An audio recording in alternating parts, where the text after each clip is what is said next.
Fellini is one of those magnificent, amazing human beings like Picasso. I really thought that Fellini was another Italian man that was trying to make a pass at me. His fantasy that pushed him to be, in a certain way, like a child. Fellini is always full of contradiction. The emotions are defined not by me, or not by how I feel or how I react to a situation, but how Fellini dictates.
Marcello, you know Fellini very well. How would you describe him?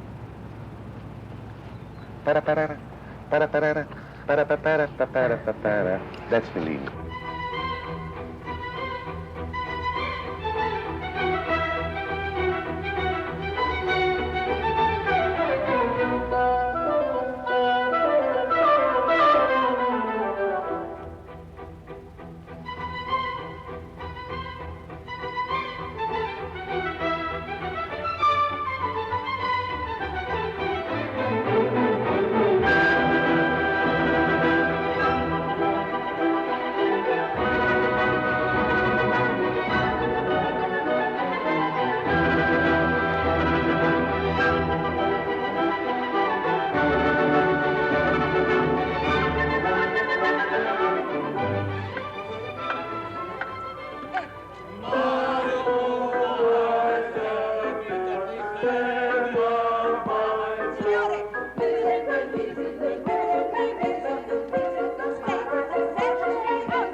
Hello, I'm John Huddy in Rome.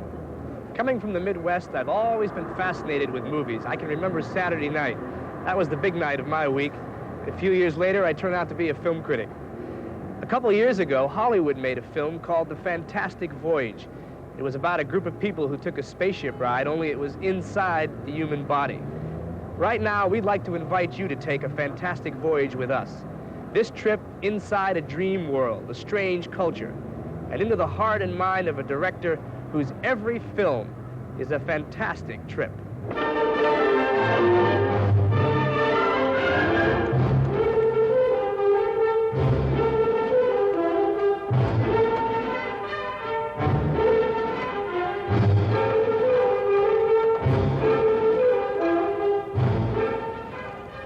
In the daylight hours, Fellini's Casanova is less a habitat of mystery and glamour and more a housing project, a construction site with hammers and saws and hard hats and scaffolding. But then the night arrives, and with it Federico Fellini. And that's when the magic begins.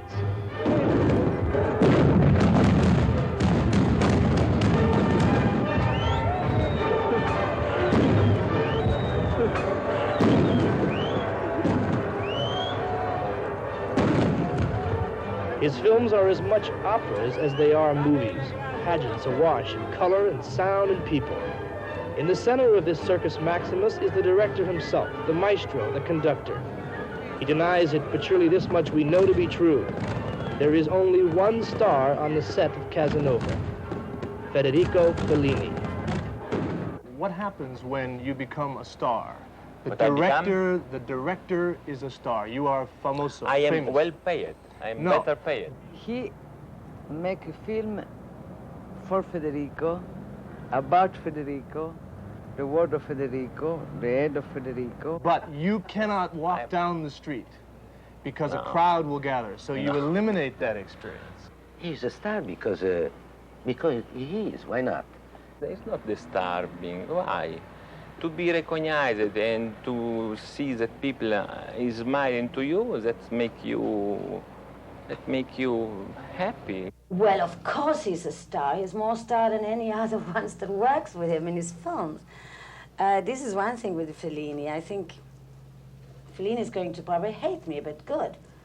I think Fellini has, it's gone a little to his head. No, but I'm not so famous like you think. I don't think he enjoys working with so-called movie stars. I think that he is the star.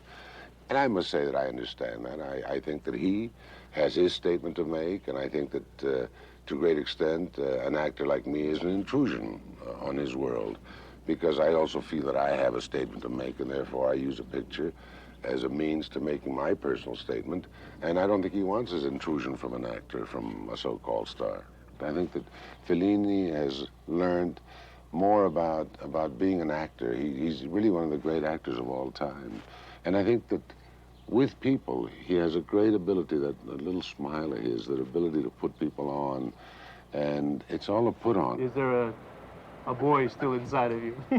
Yes, indeed. I want an ice cream. Give to me an ice cream now. I'd be terrified of doing a picture with him because his personality and the whole act of putting you on is so immense that you just can't compete with it.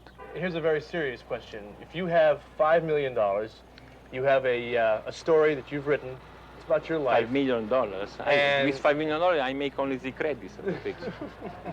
It's nothing, gone. The day you walk into the Fellini set, you walk into the Fellini world, and you have to be part of it, or else there's going to be a problem with Fellini.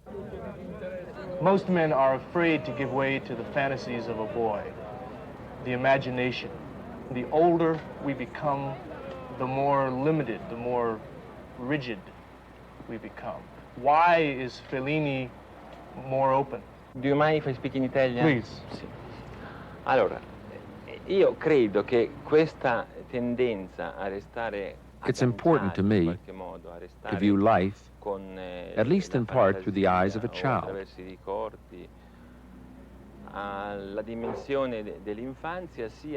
I find it necessary to anchor one's creativity to a fresh approach, as though all of life is unused and new, as though one is seeing the unfolding panorama for the very first time. To cling to one's childhood through vivid fantasies and youthful memories is actually a precondition to being an artist. Let's call it a psychological preconditioning. One part of your intellectual being, which in some ways is perhaps the cynical portion, this remains in direct contact with another part of your being, that which is most vulnerable to wonders and mysteries. In your point of view, in your perception of day-to-day events, you accept reality, of course, but you also color it with brighter shades of the mysterious, the fantastic, the fabulous.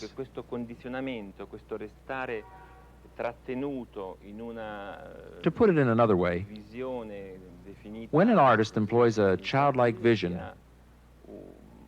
then he carries a guarantee, an identity card, which really should be held by that person who tries to tell others what life is all about. He's one of the richest human beings in the world, in that sense, like Picasso was. Picasso did 40,000 paintings.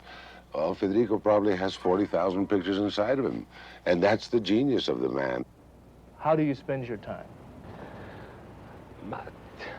The most part of my time is spent living, and for me to live means to to make pictures.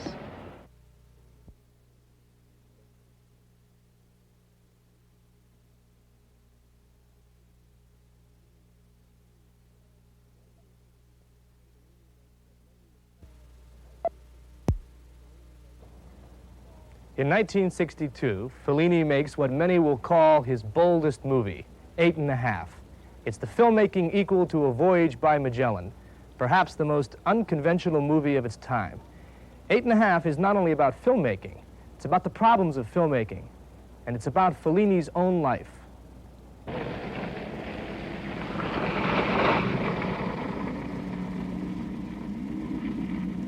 The central character in the film is a director played by Marcello Mastroianni, a director whose big-budget movie is in trouble. Commendatore, se permette mi fermo al primo piano. Soffro di vertigini. Con 80 milioni si potevano comprare almeno 10 appartamenti. Look closely now, and you realize the Marcello character is a thinly disguised version of Fellini himself, today. Chissà perché le cose sono andate così. The director in 8 1/2, like Fellini now, finds himself in the center of a dangerous storm, an epic film racing out of control. The filmmaker only wants to make an honest film with no lies and no compromises. But there are too many distractions, too many pressures. 8 1/2 foresees the future, and the future is called Casanova.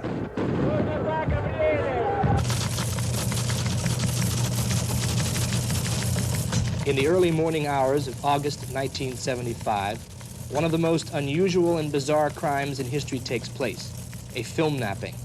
This is the man asked to pay the ransom, Casanova producer Alberto Grimaldi. When did you first learn about this? I remember that it was during the middle of August. I remember it was in the United States, and I was told that the technical lab in Rome was closed for the holidays, which in Italy occur right in the middle of August. And when they opened up the lab again, a week or 2 weeks later, they didn't find some of the negative of Casanova. Later on, we had some phone calls asking for a ransom. This had to be somebody in the film business, true? The one who planned the kidnapping was certainly somebody who is aware of the movie business. Because, I mean, if he had no experience on what the negative is used for, they would never kidnap the negative. But I told the people who were contacting me that we were not going to pay any ransom because we could have rebuilt the negative from the positive. And this is what we did.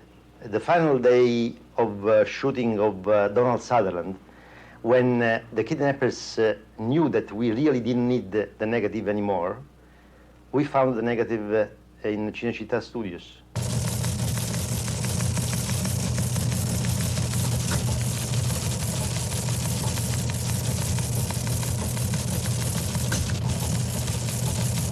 They never fired Fellini.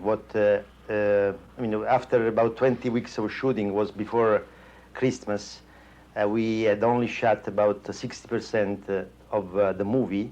60%? 60% of the movie, and the budget was already over the entire budget of the film. I think that this whole kind of attitude of self-indulgence and so much money and all the money in the world to spend, and I think it also affects your own work. I think that you have to be restricted. I think that art demands that. I think that a piece of the wonderful thing about Michelangelo was the fact that he had to do David within the certain framework, that he couldn't say, well, I need 2 more pieces of marble. So I talked with Fellini and I said, look, we have still 40% of the movie to be filmed. I mean, I don't want to spend over $1 billion of liras more. The directors and artists themselves have to work within a framework. If they don't, I think they become self-indulgent. And I think that that's a great danger in the case of Federico. I think that too much money can spoil really one of the greatest talents that probably has ever been in motion pictures. Now, some people in Rome say that what really happened was that, well over budget and having only completed more than half of the film, you decided to engineer a very, very daring and spectacular bluff. That what you were doing was saying to Fellini that we can't go on like this. And it was a shock to Fellini. Naturally, it was a very risky film to do, and also an expensive thing to do, because we prolonged the shooting of the film. But Fellini, we made naturally. I mean, at that time there was a big confrontation, a big fight between me and Fellini. The real exaggerated people that I've met in Rome are only the producer. They are really too much. He really doesn't mean that. He likes to make jokes and to be funny and to be a little sensational, you know. He said producers are stupid and ridiculous. Yes. Perhaps he was being funny, but I think sometimes, having read a lot of his interviews, that Fellini becomes very angry with producers and says some very harsh things. Yes. How do you react to that? Well, I think that, again, I mean, he really doesn't mean that. I mean, it can't mean that because it's also a contradiction. I mean, if a producer produces his film, how can he be stupid because he produces his film? That's a good point.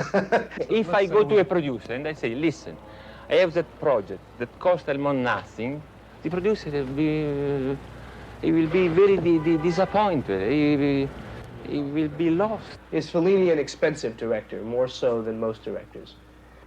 Well, I would say that he demands a lot, but once that he gets it, he does it in an economical way, maybe better than anybody else. But he needs a lot because his way of making movies is really unique, and he's an absolutely genius. He's one of the biggest artists of our time. Would you make another picture with Federico Fellini? Would you Yes, produce, I would. even after all that's happened? Yes. Producer Alberto Grimaldi. He confronted Fellini and brought Casanova to completion. We started last July, and I remember coming in here and being shown like the new boy at school, and everyone looking at me and saying, well, he doesn't look anything like Casanova looks like. And I looked like what I look like now. At that time, it was De Laurentiis who was the producer. First it was De Laurentiis, then later it was Rizzoli, and finally now it is Alberto Grimaldi. But at that time it was De Laurentiis, and I had heard that De Laurentiis was excited about the project and wanted a very well-known and very good-looking American actor. And when this actor was suggested to Fellini, Fellini said, no, I will only do it with Donald Sutherland. And De Laurentiis was so dismayed by that thought that I think he left the project. Fellini has a very specific vision of things. His fantasy dictates to him exactly how things look. He drew that design that you can see up there. And that's what he imagined Casanova's face to look like. So he cut off my hair. He shaved off my eyebrows. He added a false nose and a false chin. These two teeth were shaved about that much. This is put on, it's glued on here for when he is younger, so that they turn it and pull my face back like that. This makeup takes about 2.5 hours. This is a costume, the one that you see me wearing now, is the costume that he makes love in. I would never appear nude in the film. It's very hard to create fantasy because movies are concrete forms. This was a pure abstraction. And Fellini somehow managed with the mechanical doll and with me to create that. And for me, it was wonderful. I never know from one day to the next really what's going to happen. It was a script, of course, but the script really doesn't have any character per se in it. Fellini alters and changes as he goes along. And so all that I can really do is imitate what he asks me to do. If he asks me to lift my hand and move it that way, that's what I do. In terms of how much of my own person is involved in the character, not really a lot. I am like an arm of Fellini. The character is a figment of Fellini's imagination. He used what elements I had to personify it. And my contribution intellectually or emotionally was only in what he could cull out of me. My participation is virtually nil. Casanova, he had wit and skill, he had intelligence, and he realized that he was one of the have-nots, he was one of the lower classes, and he wanted to be one of the gentlemen. Fellini began not liking the film, I guess. Now he enjoys it a lot.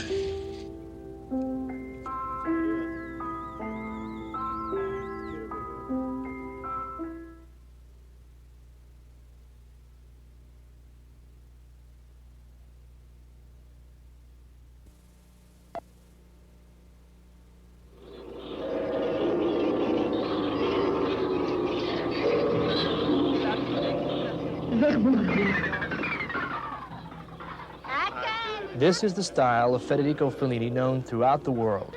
Grotesque, strange, deformed. Even his name is a part of our language. To call something Fellini-esque is to call it bizarre.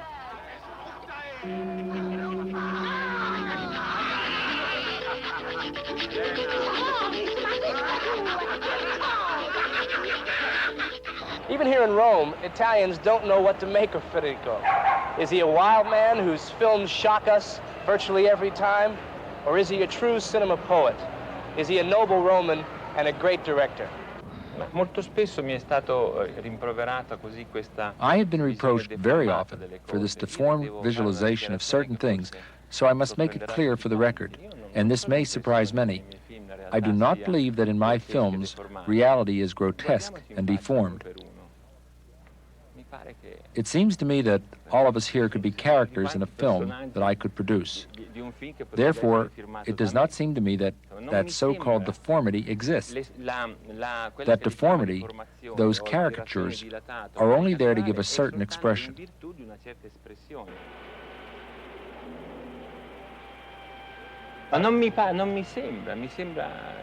It seems to me that I only reflect what I see and that I express it according to my way of seeing things and of telling things.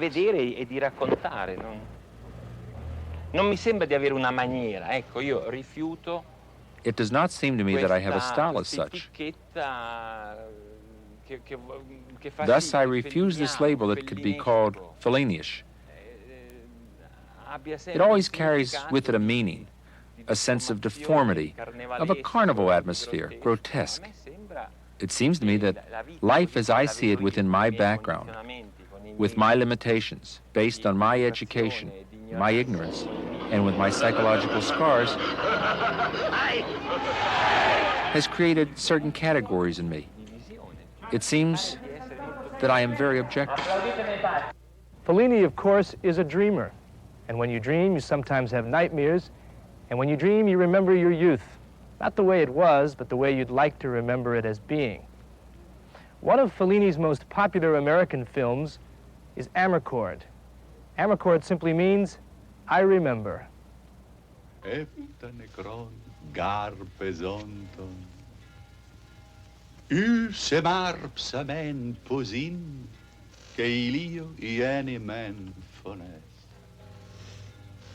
Beautiful, the Greek language. It sure is. So musical, huh? Mm-hmm.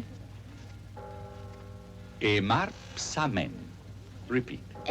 Marpsa. No. It's difficult. That'll be enough, I said. Go on, try it. Could you do me a favor, sir? Certainly, certainly. Could I possibly hear it said again? Of course. All right. Emarpsamen. It's very easy now. With tongue and palate, the tongue beats against the roof of the palate. And then the tongue fall out. Emar, psa, men. Go on. Mar, sa. They keep making fun of me. Let someone else do it. You can do it. Let's try it. Go on. Mar, sa. It's beautiful, but it's difficult. Throughout your films, we see the Catholic Church, sometimes affectionately, sometimes with a little satire. The confessional scene from Amarcord. Do you desire or covet anything? No, Oh, it's just that my friend Mandrake, he has one of those trench coats with all the flaps and pockets like a detective. And I envied it. Do you commit acts that are impure or touch yourself? You make St. Louis cry when you touch yourself. He'll cry. Well, let him cry. If I tell you that I touch myself, you'll snitch on me to Dad. In Italy, to be Catholic is something like it belongs to your physiological system of blood. After 2,000 years of Catholicism, it's very difficult to ask to somebody who is a Catholic. I think that everybody in Italy is a Catholic, even those... A major theme in Fellini films is religion, but he didn't want to talk about the church. Fellini seemed irritable and uncomfortable, perhaps because he was under deadline pressure to complete his film. Today, Fellini is a star, a dictator on the movie set, but a subtle change has taken place within Fellini. He tried to laugh off the problem, but with big budgets and companies like Universal Pictures now involved, Fellini is quite concerned about what his investors think. But do you believe in God? The Catholic vision of God, that there is someone... What do you think that the universal people like that I answer to this question?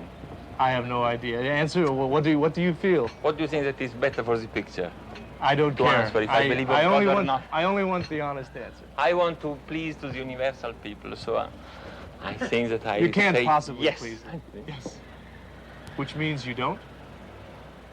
But you know, it is a little bit embarrassing to ask for a question like that. It is like you asked to me, when you have made love the last time. Oh, I'll get to that too. Yes. But you mean Ma you don't? La domanda posta in questi termini è sempre una domanda imbarazzante, capito?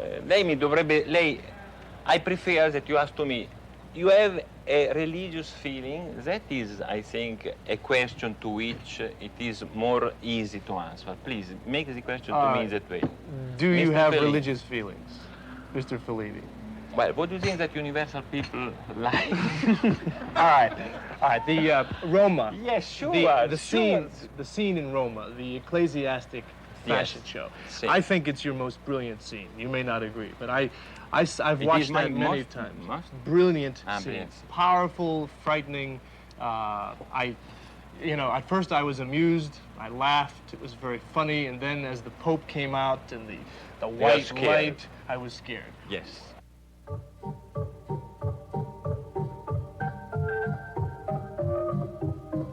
You cannot talk about Roma if you don't talk about the power, the prestigious power of the church and that parade of... That parade of terrifying, luxurious pomp.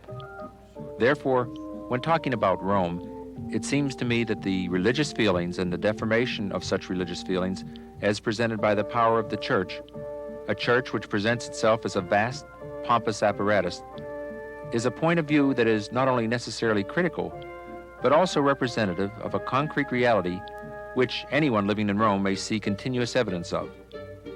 The church has always tried to impress the people through terrifying luxury, through pomp and circumstance, which tries to impress and terrify. Now, going back to your original question, whether I have any religious feelings, I answer you yes. And that it seems to me impossible not to have any religious feelings, since life is so fascinatingly mysterious.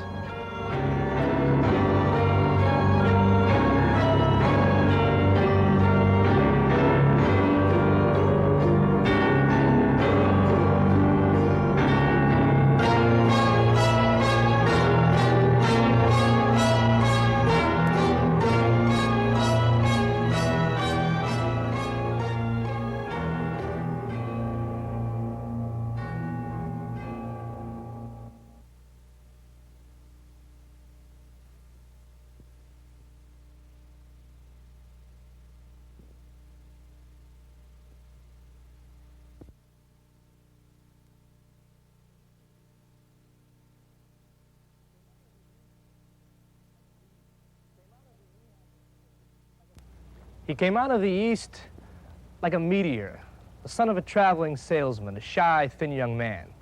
His later life was influenced by the mysteries of the Catholic Church, the wonders of Italian women, and the unintentional humor of the Mussolini fascists.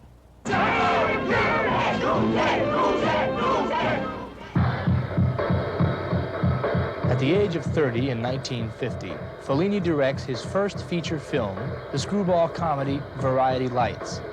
It introduces a central theme to all Fellini movies, artless, tattered, small-time show business. Fellini's specialty is revealing the shoddiness of theatrical life, critic Pauline Kael will write later. For Fellini, the magic of show business is in self-delusion, the dreamer fooled by dreams.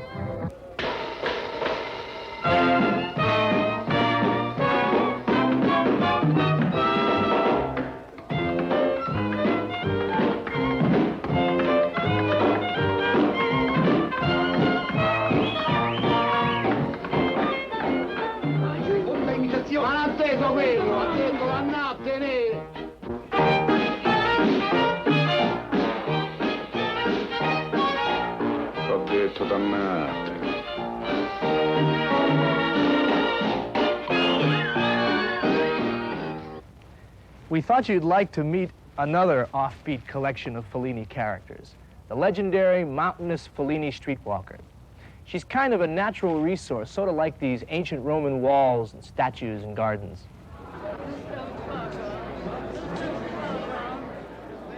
Va tutto un poco. In fila, va. Oh, guarda, sta qualcosa nell'occhio. The image of the prostitute, the idea of the prostitute, is deeply related to a certain aspect of Catholic education, and thus, Italians are fascinated by prostitutes.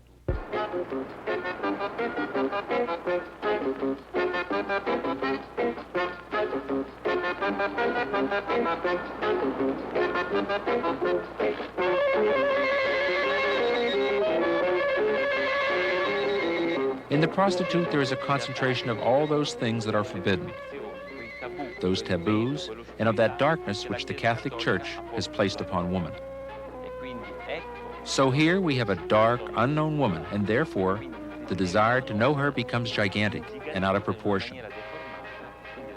Thus, the prostitute, who reaffirms her own freedom, becomes a suggestive personality.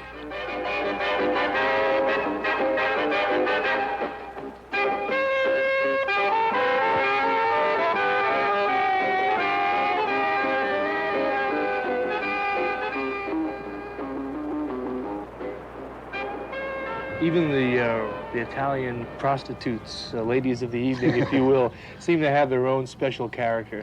You can't avoid them. Driving down the main highways, you see them with the little bonfires, and it's kind of interesting. Now, even that, yes, even that is interesting. The fact that you have to explain to your children at the age of 4 years old what those girls are doing on the street is much healthier than to hide it from the kids the way we do in America, and kids don't get to know what a prostitute is until they're 17 or 18. But here, the fact that you have to explain at the age of 2 or 3 or 4 years old, that's a prostitute, then you have to go into the whole explanation, is rather healthy, I think.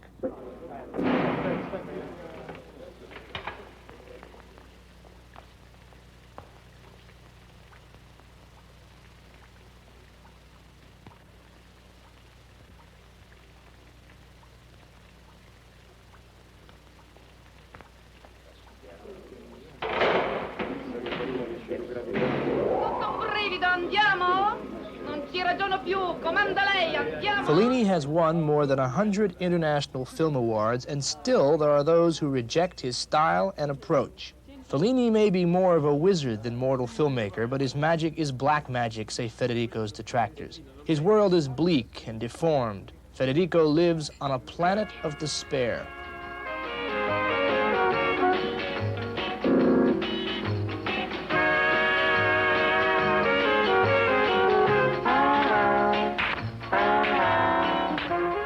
In the Dolce Vita, Fellini's most famous film, a decadent journalist played by Marcello Mastroianni plunges into a symbolic hell, winding up in an orgy of sex, drunkenness, and depravity in the famous striptease party scene.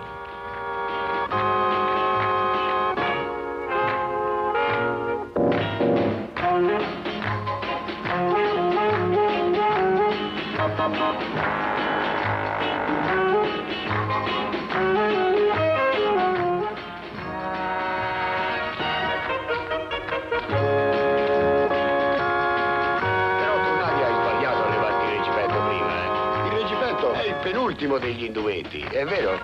She's doing it too fast. Got a light? Brava, complimenti. You know, in our country, mistakes gotta go better. Go out back and fight. La Strada, which would eventually earn more than 50 directing awards, also ends in a stupor. Anthony Quinn is a circus strongman who represents brute strength and the savage animal in all men. He is incapable of love, and he winds up like this. I don't need anybody. Just me alone. Just me alone. Just me alone. Would La Strada be one of your favorite pictures that you've made?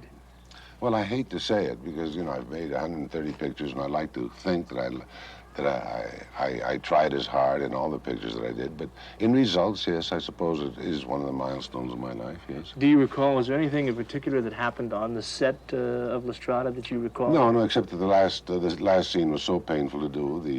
The scene where Zampano gets into a fight that's really self-destructive, and he wants to be beaten up for what he did, and because of the love that he lost, Gelsomina. And I think that the scene on the beach, I think that Fellini's viewpoint of that scene was the man lying on the beach, lying in space, and being aware of the universe above him, being aware of himself in time and space. It was a very moving experience, and probably one of the greatest experiences I ever had in motion pictures.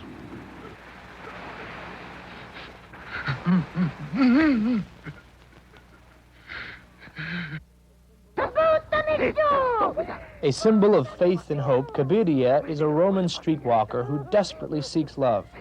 But at the end of Nights of Cabiria, standing on this cliff, she is betrayed by her quiet, gentle lover, who is actually a confidence man with murder in his eye. Accept what you are, Fellini says over and over again.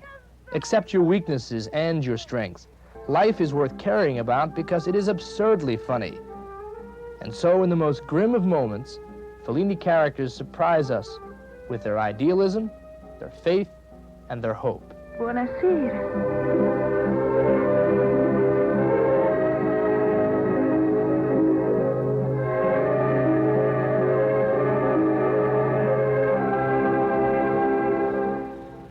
I'm ignorant, but I've read a few books. You probably won't believe this, but everything in this world is useful for something. You take that little stone, for example. Which one? Anyone, that one right there. Now, even this little stone serves a purpose. What purpose? Well, how should I know? If I knew that, you know who I'd be? Who? God, he knows everything. When you're born, when you die. Now, who else knows that? I don't know what that pebble is good for, but it's good for something. Because if that pebble is useless, then so are the stars.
Fellini was really got to be known through my name, because now, of course, he denies it.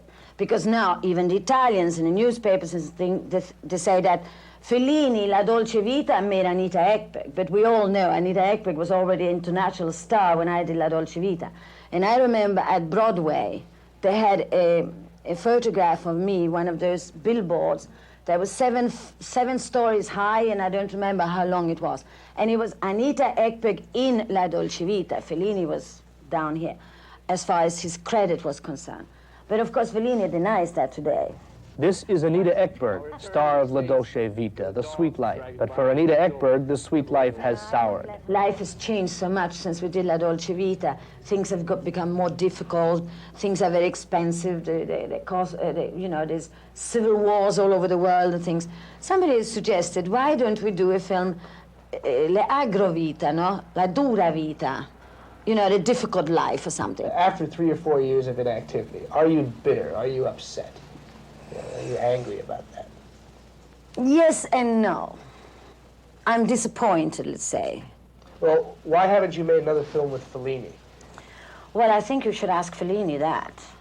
I think also Fellini really hates women, if you want to know the truth, because if you look at all his films, the women, he either makes them into freaks or he finds the freaks. On the set, how does he treat women? Well, I can only tell from the experience I've had. With me, he treated me marvelously. We worked beautifully together. Fellini has always told me how much he loves me, and he always wants to hug me and kiss me, you know, and always saying, when can we be alone, and one thing and the other. So one day, I told him, you know, kind of jokingly, I said, come on, Federico, because I don't believe you like women. I think that you either must be impotent or you're homosexual, because you never hear anything about you. He kind of laughed at that, but he never answered, no. You never answered? No, he never answered. You've had a reputation for being a very difficult lady to get to. You've been kind of a recluse, living out here an hour from Rome, kind of hidden away. Why is that? Difficult to get at, for what reason? No, say an interview, for example. For interviews, yes, you're absolutely right. I don't like interviews. First of all, I'm a very honest person, and I say what I think. I believe you do. You have an honest interview, you tell your opinion, one thing another, and then when you read the article coming out later on, it's completely changed. It's not what you said or what you wanted to say. They kind of write what they want to write. You made La Dolce Vita shocking in a way. I mean, there are sexy women, and there's Anita Ekberg. When you're dancing in the nightclub, and you know, you have the low-cut gown. I mean, that even today would be kind of a shocking scene. Well, it was done in all innocence, because, you know, it wasn't done with that intention of the dancing, of being scandalous or tremendously sexy or anything like that.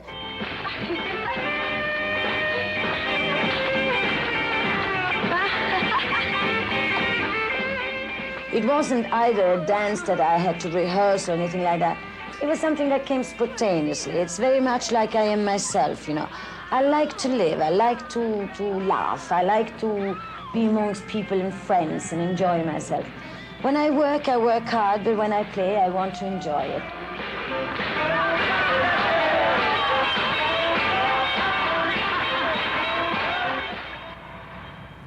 Marcello Mastroianni, the other half of La Dolce Vita, the Italian sex symbol, has enjoyed the good life.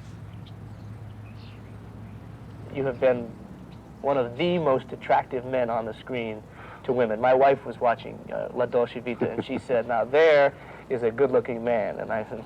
But perhaps she was interested because in this film there was a kind of atmosphere that was exciting, and so they saw me. Well, no, it wasn't just that. It was you yourself. Now, when you left the set, and when you today, as well as 10 years ago, meet a woman, does she expect you to be a fantastic lover because of your film? I'm afraid, yes. I'm afraid, yes. And that's not true. If a woman waits from me something special, make a big mistake. I'm not so exceptional. I'm like other men with a limit, because they wait something special, and I can't. Of all the women that you acted with in film, who was the most exciting to you as a woman in your film career? Was there any one woman? Yes, sure. Faye Dunaway. Faye Dunaway. You met Fellini first in his home. Now, what did he look like at the time, and what was your impression of him, the way he acted? Was he quiet, funny? Yeah, quiet. Yeah, Fellini is, usually he's quiet, I mean, in a way that you have the impression that he's there, here with you, but he follow other things. He's present and not. And he's just distracted? He's thinking of something else? He's distracted. He follows something always. I think he has an enormous fantasy. Well, Dolce Vita was a very shocking movie at its time. I remember when I saw it, you know, really very, very erotic. Today, it would be a very tame movie, a very conservative movie. I think Fellini made this film also to show that people need freedom, sexual freedom, political freedom. What was your first impression of Anita Ekberg? She was so exciting, fantastic monument about a woman.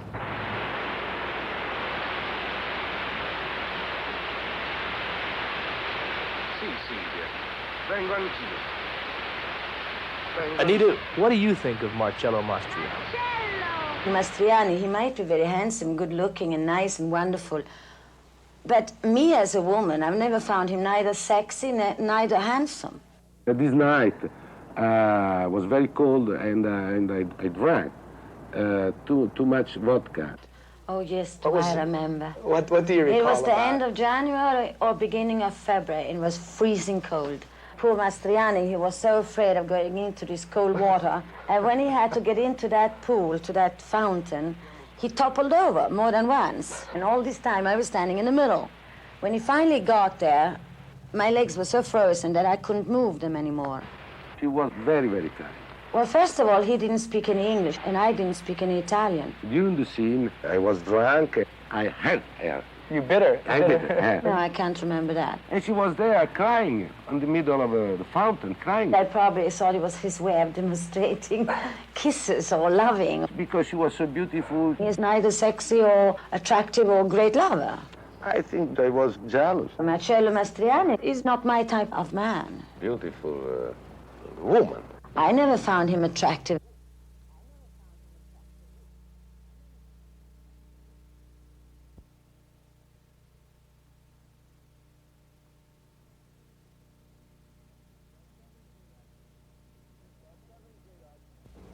There are 7 great art forms, and of course one of them is film, but I'm not sure that Fellini even belongs to that category. He's really a combination of all 7. Therefore, you might say that Federico Fellini is the 8th art form. I'm John Huddy. Thank you, and good night.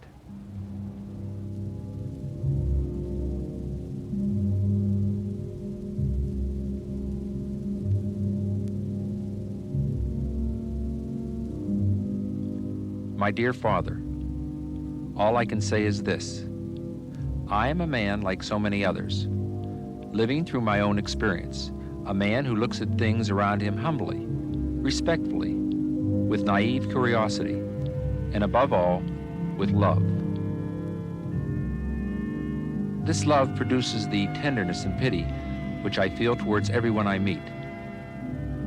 I am not a pessimist, and I don't want to be one. But my preference is for those who suffer most and who are the victims of evil, injustice, and deceit. Perhaps my spiritual world is, in fact, this instinctive wish to do good to those who know only evil, to make them catch a glimpse of hope, of the chance of a better life, and to find in everyone, even the worst intentioned, a core of goodness and love. My films are born not from logic, but from love. They have no particular argument to press and no message which I feel I should impose upon others. Thus, all are the same and all are different. Dear Father, I leave my films to answer your questions about the spiritual concept of my world as an artist.